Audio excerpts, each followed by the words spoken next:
নমস্কার বন্ধুরা, আমি শায়রি আজকে তোমাদের কাছে নিয়ে চলে এসেছি আরও একটি নতুন রেসিপি। আজকে আমার রেসিপি হলো ক্যাপসিকামের চপ। এটা খেতে কিন্তু খুবই ভালো লাগে। সন্ধেবেলার টিফিনে কিন্তু তোমরা এইভাবে বানিয়ে নিতে পারো ক্যাপসিকামের চপ। আর যদি তোমরা এইভাবে বানিয়ে নাও তাহলে দোকান থেকে ক্যাপসিকামের চপ কিনে খেতে হবে না। চলো তাহলে রেসিপিটা দেখে। আমি এখানে একটা ক্যাপসিকাম এই রকম লম্বা করে কেটে নিয়েছি।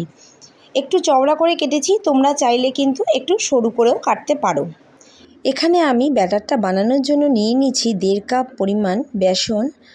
চালের গুঁড়ো নিয়েছি 1/3 কাপ। চালের গুঁড়ো দিলে পরে কিন্তু চপটা বেশ মুচমুচে হবে। এরপর এর সাথে আমি দিয়েছি সামান্য পরিমাণ বেকিং সোডা। তোমরা চাইলে বেকিং পাউডারও ইউজ করতে পারো। আর দিয়েছি স্বাদ অনুযায়ী লবণ। এর সাথে দিচ্ছি 1 টিস্পুন হলুদ গুঁড়ো।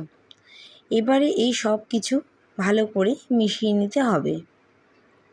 এবারে এর মধ্যে অল্প অল্প জল দিয়ে একটা সুন্দর ব্যাটার তৈরি করে নিতে হবে। খেয়াল রাখতে হবে ব্যাটারটা যেন খুব বেশি পাতলা না হয়ে যায়। ব্যাটারটা কিন্তু ঘন রাখতে হবে, তাহলে কিন্তু চপটা খুব সুন্দর তৈরি হবে। ব্যাটারটা কিন্তু তৈরি করা হয়ে গেছে। এবারে ক্যাপসিকাম বানানোর জন্য যে আলুর কোটিংটা দিতে হবে তার জন্য এখানে আমি আলু সেদ্ধ করে নিয়েছি। ক্যাপসিকাম অনুযায়ী কিন্তু আলুর পরিমাণটা তোমরা নেবে। এবারে একটা কড়াইতে আমি দিয়ে দিচ্ছি কিছুটা পরিমাণ তেল। তেলটা যখন ভালো মতো গরম হয়ে আসবে তখন এর মধ্যে দিয়ে দিচ্ছি 4টে কাঁচা লঙ্কা কুচি। কাঁচা লঙ্কাটা কিন্তু একটু সামান্য ভেজে নিচ্ছি। এবার এর মধ্যে দিয়ে দিচ্ছি সেদ্ধ করে রাখা আলু।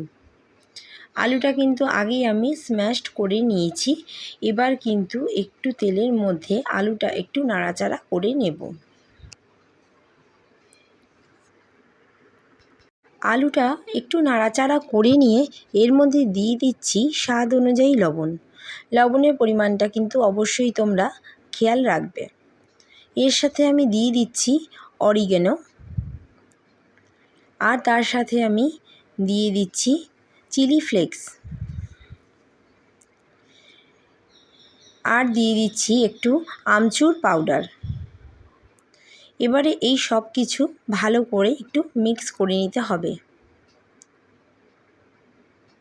সব কিছুই কিন্তু একটু ভালো করে নাড়াচাড়া করে নিতে হবে। এরকম করলে আলুটা কিন্তু বেশ টাইট হয়ে যাবে। ক্যাপসিকামের এক সাইডে দেওয়ার জন্য আলুর কোটিংটা কিন্তু আমার রেডি হয়ে গেছে। এবারে একটা আলাদা পাত্রে তুলে আমি ঠান্ডা করে নিয়েছি। এবার এখান থেকে অল্প কিছুটা আলু নিয়ে ক্যাপসিকামের একদিক করে পুরটা দিয়ে দিতে হবে। তোমরা চাইলে কিন্তু ক্যাপসিকামটাকে কিন্তু পুরোটাই কভার করতে পারো আলু দিয়ে। আবার যদি মনে করো যে এক সাইডে কোটিং করবে আলু দিয়ে, তাহলে সেটাও করতে পারো। তো আমি এখানে কিন্তু দুদিকেই আলু দিয়ে কোটিং করে নিচ্ছি। এবারে দু হাতে তালু দিয়ে চাপ দিয়ে দিয়ে একটা গোল শেপের মতো বানিয়ে নিতে হবে। এইভাবেই কিন্তু গোল শেপ করে নিতে হবে। তারপর একটা আলাদা পাত্রে আমি সব ক্যাপসিকামগুলো রেডি করে নিয়েছি।